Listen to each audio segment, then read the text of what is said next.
নমস্কার, আমি নমিতা সহজ রান্না চ্যানেলের নমিতা। আজকে আমি দেখাচ্ছি আমার সবজি বাজার। তো অনেক সবজি নিয়ে এসেছি বাজারে গিয়ে। এখানে আমি নিয়েছি উচ্ছে আধা কিলো, এই যে আধা কিলো উচ্ছে, তারপরে ক্যাপসিকাম দুটো, গাজর, আর এদিকে নিয়েছি আমি মূলো শাকটা ফেলে দিয়েছি। আর এখানে আমার সরু বেগুনটা আছে। আর এদিকে আছে আমার শিম অনেকটাই, এখানে 1 কিলো শিম।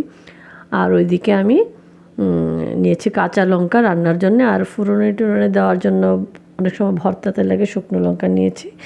আর নিয়েছি এখানে আমি এটা আমি খাবো ভাতে, আমি কাঁচা একটা লঙ্কা খাই এটা। আর নিয়েছি আমি ওইদিকে আলু, আর একদম শেষে আছে পিছনে, ওটা হলো রাই পাতার শাক। এদিকে আছে লাল শাক, আর এখানে আছে মেথির শাকটা আমি একটু ভালো করে দেখাচ্ছি। আমার একটা বোন বলেছিল যে মেথির শাকটা চিনে না, মেথির শাকটা কখনো সামনে থেকে দেখেনি।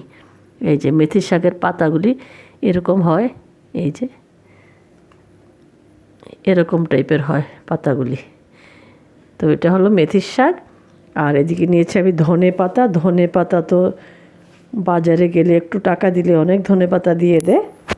আর নিয়েছি আমি এখানে বাঁধাকপি, ফুলকপি তো আমি কেনার সময় প্রথম দুটো কিনেছিলাম, তারপর দেখি আরেক দোকানে আরও ফ্রেশ, একদম মনে হয় ক্ষেত থেকে এখন তুলে নিয়ে এসছে।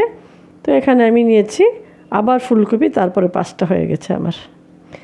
তো আমি এর মধ্যে কিচ্ছু ফেলবো না, ফুলকপির ডাঁটাও আমি রান্না করে ফেলি।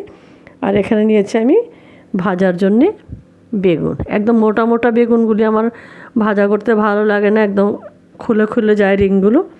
তো এরকম টাইপেরগুলোকে আমার ভাজা করতে ভালো লাগে, এটা গোল গোল করে ভাজা করলে ভালো হবে। আর এদিকে গাজর ক্যাপসিকাম নিয়েছি। এখানে সব কালারের সবজি আছে, সাদা লাল সবুজ সব রকমের আছে। তা আমরা সব কালারের সবজি আমরা খাবো। এগুলিতে প্রচুর ভিটামিন মিনারেলস আছে। বাচ্চা বা বড় যাদেরই হোক, আমরা এগুলিকে ঠিকভাবে যারা যেভাবে খেতে চায় ওভাবে খাওয়াবো, কিন্তু সবজি সবার খেতে হবে। আমরা সব কালারের সবজি খাবো, সব স্বাদের সবজি বা অন্য যে কোনো খাবার, টক ঝাল মিষ্টি নোনতা, আমরা সব খাবার খাবো, তাহলেই সুস্থভাবে বাঁচা যাবে। আর শুধু একটু খেয়াল রাখতে হবে রান্নাটা যাতে একটু হেলদিভাবে করা হয়। সবাই ভালো থাকবেন, সুস্থ থাকবেন। ধন্যবাদ।